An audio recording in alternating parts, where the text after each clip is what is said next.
আসসালামু আলাইকুম, স্বাগত জানাচ্ছি আরটিভি সকালের সংবাদে। আপনাদের সঙ্গে আছি আমি সিনথিয়া রহমান। বাংলাদেশের অর্থনৈতিক উত্তরণকে অভূতপূর্ব মন্তব্য করে এর জন্য প্রধান উপদেষ্টা মোহাম্মদ ইউনূসের নেতৃত্বের প্রশংসা করেছেন আন্তর্জাতিক মুদ্রা তহবিল IMF-এর ব্যবস্থাপনা পরিচালক ক্রিস্টালিনা জর্জিয়েভা। মঙ্গলবার সন্ধ্যায় ভিডিও কলে যুক্তরাষ্ট্রের ওয়াশিংটন ডিসি থেকে মোহাম্মদ ইউনূসের সঙ্গে আলাপকালে IMF প্রধান এমন প্রশংসা করেন। প্রধান উপদেষ্টা দপ্তরের বিজ্ঞপ্তিতে বলা হয়, বৈঠকে ক্রিস্টালিনা জর্জিয়েভা মোহাম্মদ ইউনূসের খুব স্বল্প সময়ের অর্জনকে অভূতপূর্ব বলে উল্লেখ করেন। এ সময় তারা বাংলাদেশের চলমান অর্থনৈতিক সংস্কার, আঞ্চলিক ভূদৃশ্য এবং ফেব্রুয়ারিতে নির্ধারিত সাধারণ নির্বাচনের আগে দেশের মুখোমুখি মূল চ্যালেঞ্জগুলো নিয়ে আলোচনা করেন। দেশে সময়মতো বিশ্বাসযোগ্য নির্বাচন আয়োজনের প্রতিশ্রুতি ব্যক্ত করে প্রধান উপদেষ্টা বলেন, নির্বাচন রোজা শুরুর আগেই ফেব্রুয়ারিতে অনুষ্ঠিত হবে। নির্বাচনের পর তিনি তার আগের কাজে ফিরে যাবেন।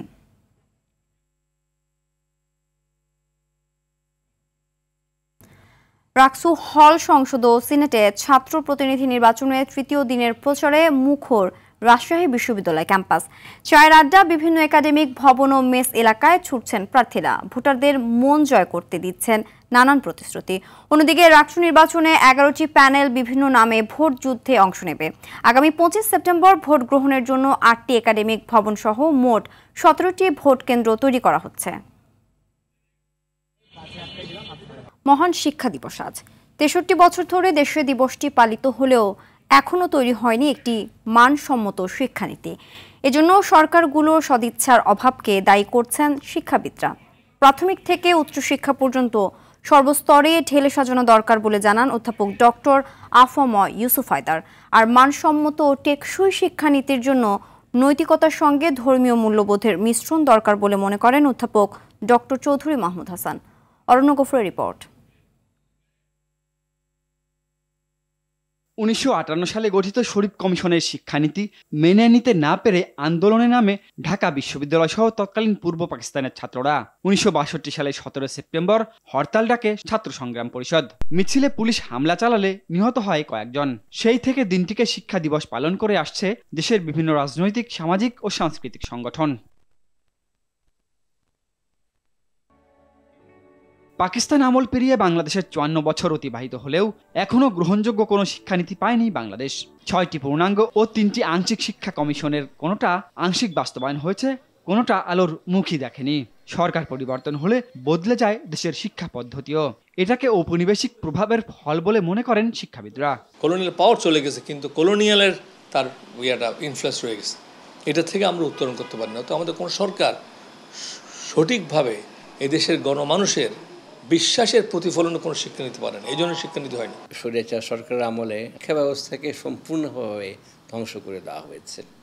আমি শিক্ষার গুণগত মান বলতে তো কিছুই ছিল না, এবং শিক্ষার মান উন্নয়নের জন্য কোনো কিছুই করে, এবং এটা কি দেশীয় না আন্তর্জাতিক চক্রান্তের অংশ, তাও আমার কাছে এখন প্রশ্ন তৈরি করছে। দেশের শিক্ষা ব্যবস্থায় বিভিন্ন ধারা থাকাকে অযৌক্তিক মনে করেন না তারা। তবে ধারাগুলোর স্বতন্ত্রতা বজায় রেখেই একটি মৌলিক কাঠামো নির্মাণ ও কর্মমুখী শিক্ষা অন্তর্ভুক্ত করা জরুরি বলে মত তাদের। এটা প্রাথমিক শিক্ষা থেকে আরম্ভ করে উচ্চশিক্ষা পর্যন্ত সর্বক্ষেত্রেই আমার এটার সংস্কারের প্রয়োজন আছে।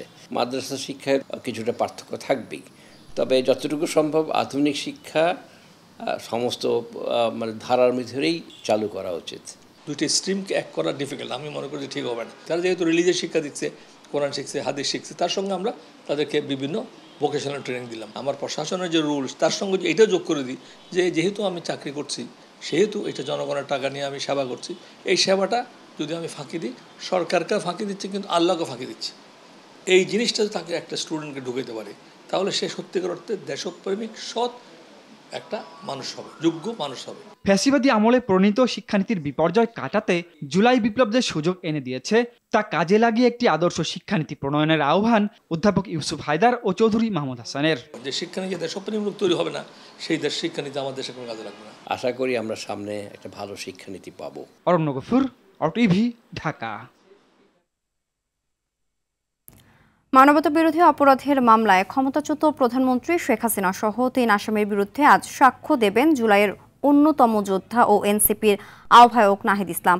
যদিও মঙ্গলবার তিনি ট্রাইব্যুনালে গিয়েছিলেন, তবে দৈনিক আমার দেশ সম্পাদক মাহমুদুর রহমানের সাক্ষ্য শেষ না হওয়ায় তার সাক্ষ্য গ্রহণ সম্ভব হয়নি।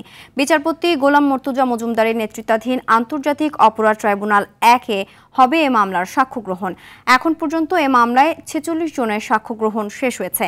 এদিকে ট্রাইব্যুনাল 2-এ হবে সাভারের আশুলিয়ায় 6 লাশ পোড়ানোর মামলায় দ্বিতীয় দিনের সাক্ষ্য গ্রহণ।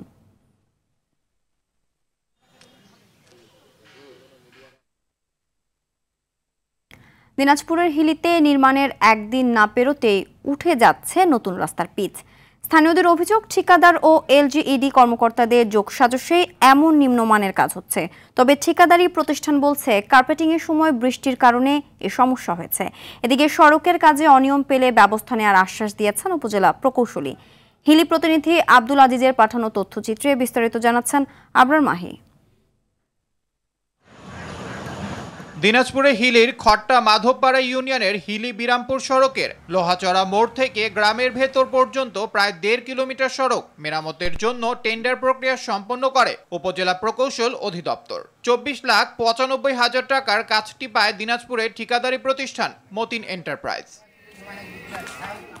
গেল বৃহস্পতিবার সড়ক কার্পেটিং এর কাজ শেষ করে ঠিকাদারি প্রতিষ্ঠান, কিন্তু সড়ক কার্পেটিং এর একদিনের মাথায় সড়কের বিভিন্ন স্থানে ফাটল ধরে উঠে যাচ্ছে কার্পেটিং। স্থানীয়দের আশঙ্কা, এইভাবে চলতে থাকলে শীতকাল আসার আগেই এসব সড়ক চলাচলের অযোগ্য হয়ে পড়বে। রাস্তার কাজ ভালো না, রাস্তাতে বৃষ্টি পড়েছে, ওই সময় পিচ মারিছে, ওই পিচ তো কাজ করবে না রাস্তায়। কালকে রাস্তা করে দিয়ে চলে গেছে, আমরা আজকে আসতে দেখি রাস্তা চড়া ধরে ধরে উড়ে যাচ্ছে। অন্ধকারের মাঝে করে গেছে, আমরা বাধা দেওয়ার পরেও রাস্তা ভালো করেনি। বৃষ্টির মধ্যে কাজ করেছে, তেলটা কাজও লাগে নাই, তেল তো দেয় নেই, তারপরেও পিচও কম হয়ে গেছে, রাস্তাটা ফুলে একবারে খুলে পড়ে যাচ্ছে। আমরা কখনো দেখিনি যে রাতের মধ্যে কাজ হওয়া, এটা রাতে কাজ হয়েছে, আমরা নিষেধ করছিলাম। সবকিছু বেহাল অবস্থা, কালকে যে কাজ করছে আজকে সব উঠে গেছে। এ বিষয়ে উপজেলা প্রকৌশলী জানান, সড়কের কিছু জায়গায় বৃষ্টির কারণে ফাটল দেখা দিয়েছে, তবে যেসব স্থানে সমস্যা হয়েছে সেখানে পুনরায় কাজ করা হবে। এই বৃষ্টির কারণে যেহেতু এটা হয়েছে, যদি কোনো সমস্যা হয় তাহলে তো রেকটিফাই করবোই, আর রেকটিফাই যখনই করবো তখন তো ঠিকাদারের বিপক্ষে চলে গেল। পরবর্তীতে ঠিকাদারের সাথে কথা হয়েছে এবং তিনি বলছে যে এই আকাশটা ভালো হওয়ার সাথে সাথে আমি সেটা রেকটিফাই করে দেব। বিষয়টি তদন্ত করে সংশ্লিষ্ট ঠিকাদারের বিরুদ্ধে ব্যবস্থা গ্রহণ সহ শিডিউল মোতাবেক যেন সঠিকভাবে কাজ হয় সেটি নিশ্চিতের দাবি স্থানীয়দের। আবরার মাহি, আরটিভি। টাঙ্গাইল সদর উপজেলার মগরা ইউনিয়নে বিএনপির সাধারণ সম্পাদক SM আনিসুর রহমানকে না পেয়ে তার স্ত্রী লিলি আক্তারকে কুপিয়ে হত্যা করেছে সন্ত্রাসীরা। গেল রাত 9:30টার দিকে উপজেলার কুইজবাড়ি বাজারে লিওন বেকারিতে ঘটনা ঘটে। স্থানীয়রা জানান, মুখোশধারী 4 থেকে 5 জন হঠাৎ বেকারিতে প্রবেশ করে মালিক আনিসুর রহমানকে না পেয়ে স্ত্রী লিলি আক্তারের উপর ধারালো অস্ত্র দিয়ে হামলা চালায়। এতে তিনি গুরুতর আহত হন। পরে স্থানীয়রা উদ্ধার করে টাঙ্গাইল জেনারেল হাসপাতালের জরুরি বিভাগে নিয়ে গেলে চিকিৎসক মৃত ঘোষণা করেন। টাঙ্গাইল সদর থানার ভারপ্রাপ্ত কর্মকর্তা তানভীর আহমেদ জানিয়েছেন, ময়নাতদন্তের জন্য মরদেহ টাঙ্গাইল জেনারেল হাসপাতাল মর্গে পাঠানো হয়েছে। হত্যার বিষয়ে তদন্ত চলছে।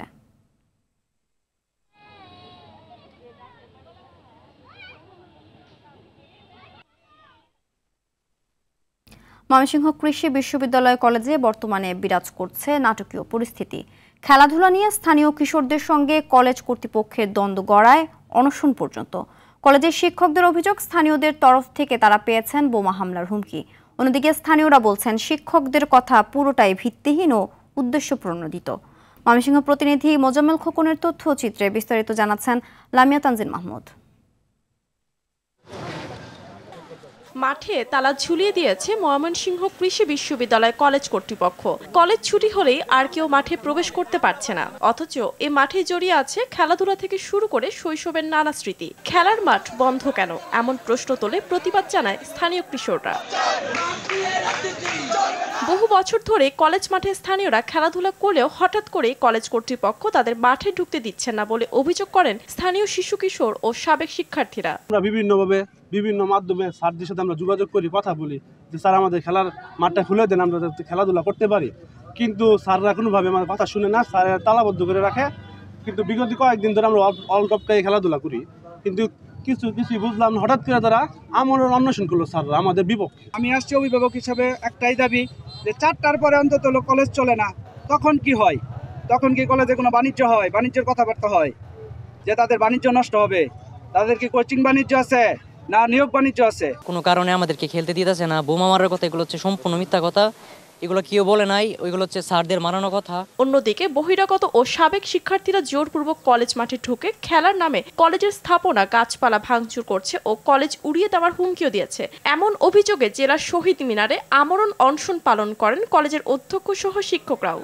খেলার ইচ্ছা থাকলে তো মাঠ পেলেই খেলতে পারে, এটাতেই খেলতে হবে, এটা নিশ্চিত একটা উদ্দেশ্য আছে। কেউ বলতেছে টিচাররা বেরোলে মেরে হাত পা ভেঙে দিবে, বোমা মেরে কলেজ উড়িয়ে দিবে। ফেসবুকে পোস্ট আছে তাদের অনেকগুলো পোস্ট, এগুলো সব গোয়েন্দা সংস্থা নিয়ে গেছে। কলেজ শিক্ষকদের বাপের মাঠ কিনা, তাদেরকে বের হলে হাত পা ভেঙে দিব, ফেসবুকে এগুলো লেখালেখি এখানে এসেও বলছে, অনেকের সামনেই বলছে যে আমাদের কলেজের ক্যাম্পাসের ভিতরে আমাদের অনুমতি ছাড়া কেউ ঢুকতে পারবে না। বিবাদ মিটিয়ে খেলার মাঠ উন্মুক্ত হবে সবার জন্য, এমনটাই দাবি স্থানীয়দের। লামিয়া তানজিল মাহমুদ, আরটিভি। সমুদ্রে মাছের উৎপাদন কমায় সরবরাহ ঘাটতি বরগুনার পাথরঘাটা মৎস্য অবতরণ কেন্দ্রে।